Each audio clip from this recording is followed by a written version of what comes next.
એક ગામમાં બાપુ ચૂંટણી આવી ને તો 30 જણાએ ફોર્મ ભર્યા. ઊભું રહેવું, ગામના કે તમારી ગાના ગોથા, કા અમે વ્યા જાય કા તમે વ્યા જાવ. નહીં જવાનું કોઈને થતું જ નથી હોય કે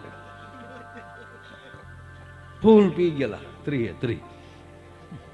એટલે ચૂંટણીનો નિશો એમ, બીજું નહીં. ફોર્મ ખેવાનું થતું જ નથી, લડી લેવાનું થાય.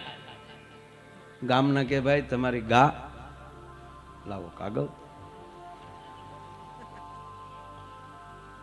એમાં બન્યું એવું, ચકલીના પાંખનું એક પીછું નાનું એ ઉડતું ઉડતું આવ્યું. એટલે ગામના વડીલ હતા ને એને કીધું ઉભા ભાઈ, આપણે ચૂંટણી નહીં, આ પીછું આલી ઉડાડું, જેની માથે પીછું પડે એ સરપંચ.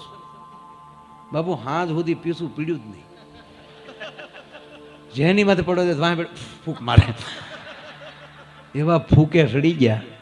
છોકરાને હવે તો ઓનલાઈન ભણાવતા ને, કેવું થઈ ગયું હતું બોલો. નિહાળ્યું ઘરે, હું બાયું એ છોકરાઓને માર્યા છે જબર.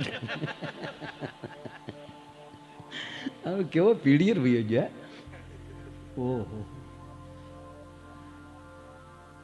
એક છોકરો નેટ ઉપર ભણતો હતો માસ્તર, પેલું ધોરણ હશે, 47 સુધી એકડા કમ્પ્લેટ બોલે. એકડે એક બગડ બે તગડ ત્રણ સોગડે 4, 47 સુધી કમ્પ્લેટ. 47 થી સીધો 84 આવ્યો જાય. સોગડે 47, આઠડે સોગડે 84. આખું ઘર કે 47 પછી 48, 49, 50, 51 હોય. એ કે નહીં, મારા સાહેબ ખોટું ભણાવે નહીં, મારા સાહેબે ભણાવ્યું છે, સાહેબે મને ઓનલાઈન ભણાવ્યું છે. અરે કે પણ તારા સાહેબ કાંઈ આવું હોય કઈ 47 થી સીધા 84? નહીં, મારા સાહેબ મારો ગુરુ કહેવાય, મારા ગુરુ. જો આ છોકરાનો ભરોસો. સાહેબોને હવા હતી, અમે ભણાવીએ તો જ પાસ થાય. આ કોરોનામાં વગર ભણાવે પાસ કરવા પડ્યા બધા.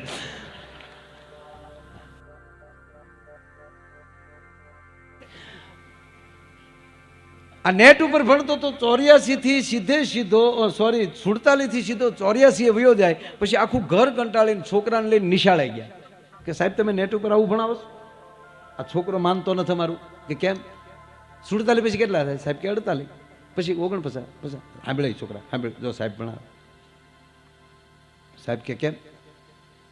કે આ સાહેબ છોકરો છે ને નેટ તમારે ઓનલાઈન ભણતો હતો, એ 47 થી સીધો 84 આવ્યો. તો કે એમાં જો તમારી ભૂલ નથી, આપણી ભૂલ નથી. કે તો અમે એ કે ભણાવતા 47 સુધી પહોંચ્યા તો તમારો છોકરો નેટ વહી ગયું. એનું નેટ આવ્યું ને તો અમે 84 પોગી ગયા. આમાં ઘણાના નેટ વહી ગયા. એક સાહેબ તો બાપુ ભણાવતા હુઈ જાય. બોલો સાહેબ, હો એ ટાઢો પોર આવી એકલવાઈ નિશા. સાહેબ ભણાવતા હુઈ જાય. એમાં છોકરા હોય ને આપણા ગામડાના, એક છોકરા જઈને કાનમાં હળી ભરાવી. સાહેબ એ કોણ? હું છું. કેમ શાળા કરે? શાળા કઈ નથી કરતો, પગાર જો છો હુવાના. અમે ભણવા આવીએ છીએ, હો તમારા નાખોદા સાંભળવા નથી આવતા. છોકરો પણ તમને કોઈ ભડિયાલી સીધો આવેલો.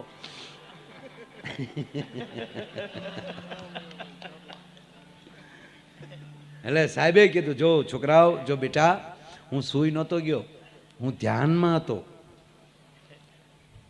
મારું શરીર જ અહીંયા હતું, હું સ્વર્ગમાં આટો મારવા ગયો હતો બેટા. ત્યાં હું બાપનો ડાક્યો હતો. બેટા એવું ન કહેવાય ગુરુને તમારા માટે નવો અભ્યાસક્રમ જાણવા માટે. ત્યાં તો છોકરા તાળીઓ મળ્યા પડે, ભાઈ આપણા સાહેબ છે સ્વર્ગમાં, આપણે હાટું નવો અભ્યાસક્રમ લેવા જતા. વાહ વાહ.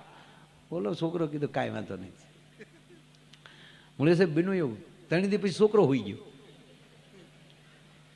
હા ને સાહેબ કીધા, એ ભણવા આવે કે હુવા? એ કે કાંઈ હું હુઈ નહોતો જો, હું તે ધ્યાનમાં બેસી ગયો તો, ગુદ ઉપાડી એટલે તો ચીકી ને. ક્યાં ગયો તો તું? ધ્યાનમાં સ્વર્ગમાં ગયો તો. હું હતું ત્યાં? બ્રહ્મા, વિષ્ણુ, ઇન્દ્ર, રંભા, તા ધીન ટકરજીન તા, વરુણ, બધા હતા. નાજન હું કહ્યું કાંઈ નહીં, મેં પૂછ્યું તું મારા સાહેબ અહીંયા આવે. હું કીધું એને ખોટા છે. એક ભાઈ મને હમણાં પૂછ્યું હતું મનમોહનસિંહ બાપામાં મોદી સાહેબમાં બેમાં ફેર હું? મેં કીધું કાંઈ જાજો ફેર નથી. ઓલો કાંઈ બોલતો નથી ને આ બોલવામાં બાકી મૂકતો નથી. બાકી હિના છે હલવાના આપણે.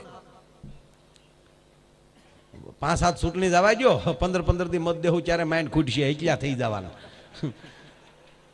મતદાનોની ક્યાં તાણ છે અને નેતાઓ એકલા થવાના મારા એક જગ્યાએ તો 150 જણાએ ફોર્મ ભર્યા ગામની સરપંચની ચૂંટણી 300 નું મતદાન ને 150 ઉમેદવાર ગામ હલવાનું કામ મત દેવો કોને પોતાને શીકા મારવા ગામમાં ફાફલા થોડાક વડીલો હારા હતા ને એને કીધું એ ભાઈ આ ગામમાં હોળી હળગાવી રહેવા જો બાપા બિનહરીફ સરપંચ કરી નાખો એ બોલે કે એમ થોડા ફોર્મ પાછા ક્યાંય બોલે કે ભાઈ તમારા બાપા પાછા ક્યાંય લે પણ અમારે કઈ કરવું નથી એવું